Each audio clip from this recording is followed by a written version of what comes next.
사랑합니다. 축복합니다. 할렐루야. 사무엘상 27장 말씀 함께 나누겠습니다. 26장에서 다윗은 하나님의 은혜로 사울에게 들어갔으나 죽지 않고 사울에게서 신뢰를 얻는 내 아들과 같은 자다라는 칭찬을 받고 다시는 너의 생명을 해하지 않겠다는 약속을 받았습니다. 그것은 철저하게 하나님의 은혜고 하나님을 의지하는 다윗에게 하나님께서 보여주신 역사다라는 거죠. 우리가 하나님을 의지하고 신뢰하면 하나님이 우리를 높이시고 우리를 보호하시고 인도하시는 줄 믿습니다.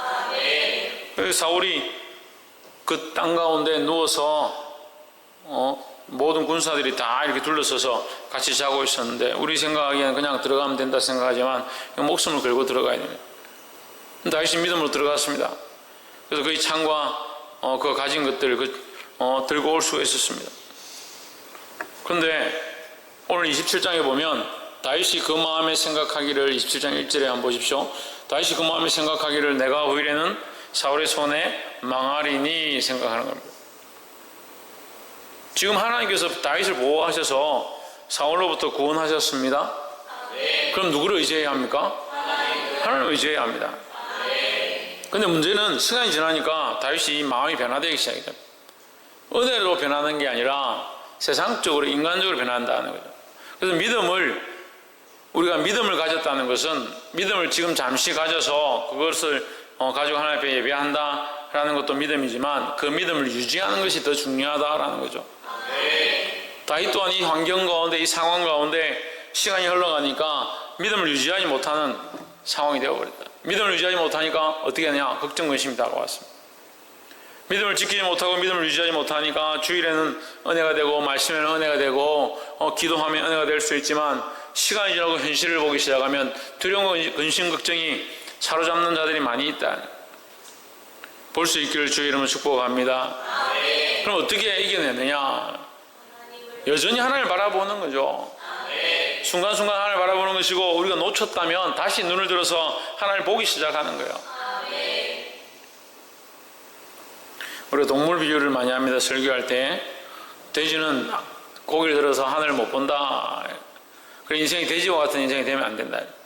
자기 욕심만 챙기고 자기 것만 바라보고 자기 인생만 추구하다 보니까 뭘 보지 못하냐? 하늘을 바라보지 못한다. 하지만 하나님께서는 우리를 어떻게 만드셨냐? 하늘을 바라볼 수 있게 만드셨다. 영적으로 비유하면 우리가 영적으로 하나님을 바라볼 수 있고 하나님 앞에 예배할 수 있는 자를 만드셨다는 거죠. 그럼 우리는 누구를 바라봐야 되냐? 하나님을 날마다 바라보고 다시 점검해 보는 겁니다. 그럼 믿음을 유지하고 그 믿음으로 살아갈 때에 우리의 좌표들을 날마다 누구에게로 맞추냐? 하나님께로 다시 맞추는 계속적인 오버홀이라죠. 계속적인 점검과 초점을 맞추는 일들이 우리에게 필요하다라는 겁니다. 이 다윗의 모습을 보고 우리 또한 이 다윗의 모습을 닮지 말고 도전받아 새롭게 되기를 주의 이름으로 축복합니다. 우리 어떻게 해야 된다 했습니까? 믿음을 유지하기 위해서 하나님을 다시 바라보고 초점을 날마다 맞춰가야 된다는 거예요. 그래서 우리 초점 항상 누구에게 맞추냐? 하나님께 맞추는 거예요. 내 생각에 이렇게 하면 좋겠는데 내 생각에 이렇게 하면 좋겠는데 보다 하나님께 관점을 맞추고 하나님께 초점을 맞추는 거예요. 신앙생활 좀 하는 사람들 이런 게 잘 안 돼요. 내가 이렇게 기도했으니까 좋으니까 좀 이렇게 좀 더 해봐야지. 이게 아니라 이것이 나쁘지 않지만 우리의 정확한 관점 어디에 있어야 되냐? 하나님께로 맞추는 일들을 시작해야 되는 거예요. 보게 되기를 주의 이름으로 축복합니다. 두 번째로 8절에 다윗과 그의 사람들이 올라가서 거술 사람과 기르스 사람과 아말렉 사람을 침노하였으니 그들은 예적부터 술과 애굽 땅으로 지나가는 지방의 거민이라 했습니다. 8절에 다윗이 행하는 것을 보면 이 아기스 왕에게 가서 피하면서 그것으로 인해서 또 혜택도 봅니다. 사울이 다시는 다윗을 쫓지 않는 그런 혜택도 봅니다. 하지만 아기스 왕과 함께 있기에는 불편했죠. 그래서 그가 따로 땅을 달라 해서 시글락에 가서 6절에 보면 시글락에 가서 거합니다. 시글락에 가서 거하면서 뭘 하느냐? 그가 시간이 되면 이스라엘의 땅을 확장하는 일을 하는 거예요. 무슨 말이냐면 다윗이 블레셋의 땅에 가서 있으면서 사울의 그 공격을 피했습니다. 피해서 지금 아기스 왕에게 속해서 살지요. 근데 아기스 왕하고 같이 있기는 좀 불편하니까 땅을 달라 해서 시글락이라는 땅을 얻었습니다. 그래서 시글락 땅에서 그 온 가족과 군대와 다윗이 함께 모여서 하는데, 그 가운데서도 뭘 하느냐, 이스라엘 나라의 그 땅을, 그 영역을 확장하는데 지금 다윗이 일하고 있다는 거죠. 이것은 우리에게 영적인 의미들이 있습니다. 우리가 어떻게 하든 하나님의 나라를 확장하는 데 힘써야 된다라는 거죠. 8절 다시 보십시오. 다윗과 그의 사람들이 올라가서 거술 사람과 기르스 사람과 아말렉 사람을 침노하였으니, 기르스 사람과 아말렉 사람들은 이미 가나안 공격 때 하나님께서 멸망시키려고 한 사람들이에요. 그러니까 그 사람들을 멸망시키는 것이 죄가 아니고 그 사람들을 멸망시키는 것이 오히려 하나님의 말씀에 부합한 거죠. 그러니까 다윗은 이런 자기가 피해 있고 도망쳐 있는 상황인데도 무엇을 생각하느냐, 나라와 민족을 생각합니다. 피해 있는 상황 가운데도 자기 민족의 영토를 확장케 하는데 집중하고 있는 거죠. 우리가 어렵고 힘든 가운데 몸이 아프고 상황이 여의치 않고 괴로운 가운데 있다 하더라도 우리는 여전히 뭘 해야 되냐, 하나님 나라의 확장에, 복음의 확장, 교회의 부흥과 생명을 살리는 것들과 영혼을 일으키는 일을 위하여 항상 힘써야 된다는 거예요. 그래서 이것을 다시 말하면, 어디에 있거나 어떠한 상황 가운데 있거나 내가 난처하고 어렵고 괴롭고 힘든 가운데 있다 하더라도 나는 여전히 우리의 목표와 방향을 어디에 잡아야 되느냐, 영혼을 살리고 생명을 살리고 복음을 전하고 하나님 나라를 확장하는데 주 목적들을 가져야 되는 거예요. 할렐루야. 그렇게 할 때 하나님께서 다윗에게 뭘 허락하시냐, 승리를 허락하시는 겁니다. 그들을 쳐서 멸망케 하고 그 땅을 얻을 수 있게 하시는 그런 은혜를 허락하셨습니다. 사랑하는 성도 여러분, 상황이 되면 전도하지, 상황이 되면 생명을 살리지, 여건이 되면 복음을 전하지, 내가 가능하면 할 수 있다면 그때 기도하지 아니라는 거예요. 이 영역의 확장은 하나님 나라의 확장, 생명을 구원하는 확장, 기도를 하나님 앞에 함으로 기도로 말미암아 우리의 삶이 하나님께 드려지는 확장, 우리 시간과 모든 공간들을 하나님 앞에 내어놓는 확장, 이 모든 확장들을 다 포함한다라는 거예요. 그래서 어려운 상황 가운데서도 믿음으로 하나님 앞에 굴복해야 하는 자들이 되기를 소망합니다. 무엇을 굴복해야 할 거냐면 이 세상 또 내 삶을, 시간과 공간을. 그래서 천국은 침노하는 거예요. 침노. 천국은 뭐 한다고요? 왜? 천국은 지금도 침노를 당한다 예수님 말씀하셨습니다. 우리는 천국은 침노한다 이러면 하나님 나라에 멀리 있는 그곳에 침노하는, 어떻게 침노할 거예요? 우리는 여기 살고 있는데 어떻게 침노할 거예요? 어떻게 하면 저 천국을 침노합니까? 하나님 나라를 완성시키고 가는데 침노하는 겁니까? 제가 어제 부산대에 가서도 제가 이 설교를 하면서 잠시 얘기를 했는데 아이들이 잘 이해를 못하는 거예요. 내가 의술에 의학에 무슨 취미가 있고 내가 이렇게 해서 이걸 하면 참 좋겠다, 사람을 생명을 살리는 거, 병을 고치는 거, 이런 일을 하는 게 나에게 재능에 맞고 적성에 맞고 내가 이렇게 해서 더 큰 일들을 할 수 있겠다 생각한다면 의술을 하는 거예요. 과학에 내가 꿈이 있다면 과학을 해보는 거예요. 재능이 있고 내 취미가 맞고 성격이 맞다면 과학을 하는 거예요.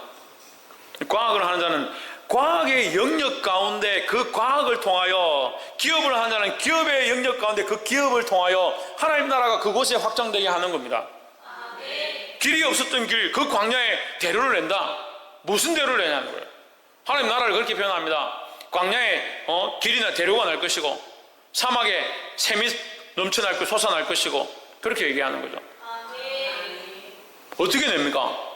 복음이 없던 그 황무한 땅 가운데, 복음이 없던 그 기업 가운데, 복음이 없던 그 영역 가운데 어렵게 복음이 없고 하나님이 없고 비리와 성적 문란과 잘못되어 있는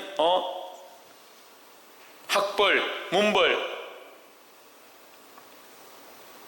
그런 것들로 점철되어 있는 그곳 가운데 가서 내가 복음으로, 하나님 말씀으로 변화시키기 시작하는 거예요. 과학계에 가서 내가 하나님의 말씀으로 이것을 변화시키기 시작하는 거예요.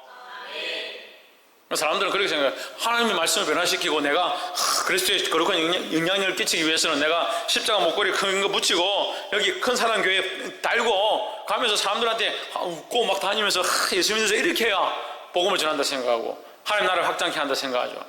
천만의 말씀. 우리가 믿음의 길을 가면 하나님께서 이것을 바꾸는 거예요. 다윗이 믿음의 길을 갔습니다. 믿음의 길을 갔습니다. 그럼 이 승리가 누구의 승리냐? 다윗의 승리가 아니에요. 다윗을 통하여 하나님이 승리하고 계신 일들이죠.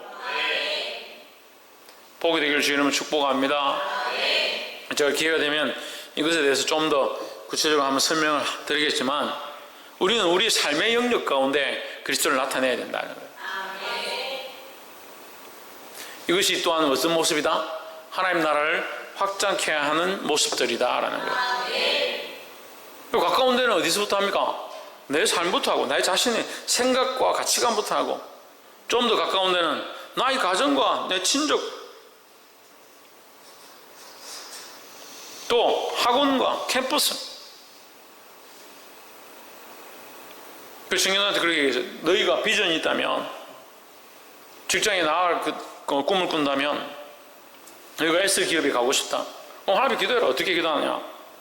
내가 거기에 적성이 있고 거기에 꿈이 있고 거기에 마음이 있습니다. 하나님 나를 거기 보내신다면 나는 그곳에 복음으로 변화시킬 마음을 가지고 있습니다. 그런 마음을 가지고 기도하는 거예요. 그럼 하나님 앞에 무슨 조건을 달 거냐? 무슨 조건을 달 거냐는 거예요. 하나님 나를 거기 보내주십시오. 내가 이 복음으로 이것을 변화시키고 그 땅을 점령하겠습니다. 그럼 뭐 하는 거예요? 대도 안 하는 여리고성 돌기를 하는 거예요. 인간적으로 보기에는 아무것도 이루어질 수 없어요. 가능성이 없지만 믿음의 눈을 들어서 여리고성을 점령하는 거예요. 누가 도우시냐? 하나님 도우시는 거예요. 왜요? 하나님의 영광을 위하여 하나님이 일하시는 거예요. 우리가 하나님을 위하면 우리가 하나님을 위하면 하나님 우리를 위하시고 하나님 우리를 위하시면 누가 감히 우리를 대적하겠냐는 거예요. 이 은혜를 맛보아 알게 되기를 주의 이름으로 축복합니다. 마지막 세 번째로 11절에 다윗이 그 남녀를 살려 가도로 데려가지 아니한 것은 그의 생각에 그들이 우리에게 대하여 이르기를 다윗의 행사가 이하여 블레셋 사람들의 지방에 거주하는 동안에 이같이 행하는 습관이 있었다 할까 두려워함이었더라 했습니다. 그러니까 가서 아말렉하고 기르스 사람들 여부스 사람들 쳐서 죽였는데 기르스 사람들 쳐서 죽였는데 그 사람들 죽이고 나서 살려두지 않고 죽인 이유가 뭐냐? 이제 여기 기록되어 있죠. 좀 선하지 않죠. 그러니까 항상 우리가 이게 선과 악의 우리가 보기에는 선이 따로 있고 악이 따로 있고 이렇게 생각하지만 선과 악이 항상 같이 있는 거예요. 그래서 마음을 온전히 지키는 게 힘듭니다. 다윗이 그 땅을 점령하고 그 땅을 하나님 앞에 돌려드리고자 하는 마음들은 나쁘지 않았습니다. 하지만 그 안에 믿음의 배반의 모습들이 또 숨어 있는 거죠. 뭡니까? 악에서 왕을 두려워하는 거예요. 악에서 왕을. 그러니까 이 선한 목적들로 하나님 복음을 위하여 이 이스라엘 나라의 부흥을 위하여 우리 민족의 그 통로를 확보하고자 그 땅을 하나님의 말씀을 따라서 그 민족을 죽인 게 아니고 그 죽이는데 또한 어떤 생각들이 끼어 있느냐? 그 사람들 살려주면 괜히 와서 소문나기를 다윗이 괜히 와서 사람들을 죽이고 이렇게 하는 그런 걸 좋아한다. 전쟁을 좋아하고 살인을 좋아하고 사람 죽이는 걸 좋아한다. 악에서 왕이야 조심하십시오. 이런 소문이 돌까봐 걱정하는 거예요. 그래서 자기 쫓겨날까봐. 그 밑에 나오죠. 이같이 하는 습관이 있었다 할까 두려워합니다. 다윗이 사람들을 죽이고 전쟁하는 걸 좋아한다. 피를 좋아한다. 이렇게 하면 악에서 왕이 너는 우리 땅에 있지 마라. 쫓아낼까봐 걱정해가지고 그렇게 했다는 거죠. 한편으로 보면 믿음의 일을 했지만 한편에 그 속에 인간적인 생각들이 포함되어 있었다는 거죠. 이것이 다윗의 연약함이라는 거예요. 우리도 또한 다 마찬가지입니다. 그럼 우리는 이 모습을 본받고 그렇구나. 우리도 다 하나님 바라보는 것처럼 하지만 인간적인 연약한 모습이 있으니까 다윗도 그러니까 우리는 어쩔 수 없지. 우리 그렇게 살면 되지. 그렇지 않죠. 이 다윗의 이 모습 가운데 연약한 인간의 모습을 봅니다. 그럼 우리 또한 어떻게 되냐? 우리가 이렇게 선한 목적들을 했지만 우리 안에 연약함이 있음을 볼 수 있어야 되는 거예요. 할 수만 있으면 이 연약함들을 지워가고, 할 수만 있으면 이 연약함들조차도 그리스도 앞에 굴복시키고, 이 연약한 인간적인 생각들조차도 하나님을 바라볼 수 있도록 변화시켜 가는 것이 우리가 오늘 해야 될 모습들이라는 거예요. 이것이 첫 번째 말씀과 연결되는 거예요. 날마다 믿음을 유지하고 똑바로 나아가는 게 안 되니까 어떻게 되냐? 하나님께로 초점을 맞추기 시작하는 거죠. 우리의 생각이 항상 하나의 생각이고, 항상 바른 생각이고, 항상 하나님 바라보면 좋겠지만, 그렇지 못한 것들이 항상 끼어있고 연약한 마음들이 여기 숨어 있어서 여러 가지 생각들을 하니까, 이것들을 모아서 하나님께로 집중하도록, 하나님께 나아가도록 이 연약함들을 하나님 앞에 무릎 꿇게 하는 거예요. 어떻게 꿇게 합니까? 하나님께로 초점을 맞추는 거죠. 사랑하는 성도 여러분, 이 믿음을 지킴으로 주님 안에 승리하기를 주의 이름으로 축복합니다. 말씀을 맺겠습니다. 이 말씀을 우리가 항상 이렇게 보면요, 믿음과 충돌되는 건 뭐냐? 두려움이에요. 두려움. 이 다윗이 믿음을 지켰고 하나님 알고 있고 하나님 역사를 보았는데도 뭐가 몰려올 때, 두려움이 몰려올 때, 우리가 이러다 죽을 수도 있다, 빨리 저쪽으로 도망가자, 저 우리를 보호할 만한 다른 나라에 가서 적군이지만 사울이 공격할 수 없는 저 블레셋에 가자, 그 인간적인 생각을 하는 거예요. 선한 일을 행하고자 또 가서 이스라엘 나라의 자기 민족의 땅을 확장케 하고 그 지역을 뺐는데 믿음으로 가서 그 땅을 취하고 돌아오지만, 돌아와서 또 두려움이 생기니까 그 소문이 안 나도록 거기 있는 사람들 다 죽이는 거예요. 죽일 때 하나도 남기지 않는 이유가 뭐냐? 여기 숨어 있는 거죠. 두려움이 숨어 있는 거죠. 자기를 그렇게 생각할까 두려움이 숨어 있는 거예요. 항상 믿음으로 살면 좋겠는데 우리는 연약한 이 두려움이 있다, 걱정, 의심 같이 있다. 그래서 포기할까요? 아니요. 그래서 두려워하는 삶으로 그냥 바꿀까요? 아니요. 그렇지 말아야죠. 오늘 이 다윗의 모습, 믿음의 조상이라고 볼 수 있는 다윗의 모습도 인간적인 두려움과 연약함 가운데 사로잡혀서 흔들리고 있음을 봅니다. 하지만 정말 중요한 건 뭐냐? 다윗이 믿음이 있고 두려움이 있었다, 두 가지 다 있었다, 그래서 그는 그 가운데 번민했다, 그의 삶이 그래서 엉망이었다, 그걸 보는 게 아니에요. 그렇다 하더라도 다윗은 그 중심이 하나님께로 향하고 있었다라는 거죠. 우리 안에도 연약함이 있습니다. 인간적인 모습들이 있습니다. 초점을 하나님께로 잘 맞추지 못하는 경우들이 많이 있습니다. 하지만 우리의 중심을 하나님께로 맞추고자 하는 것, 우리의 중심에 하나님을 두고자 하는 것, 이 생각들을 놓지 말아야 되는 거예요.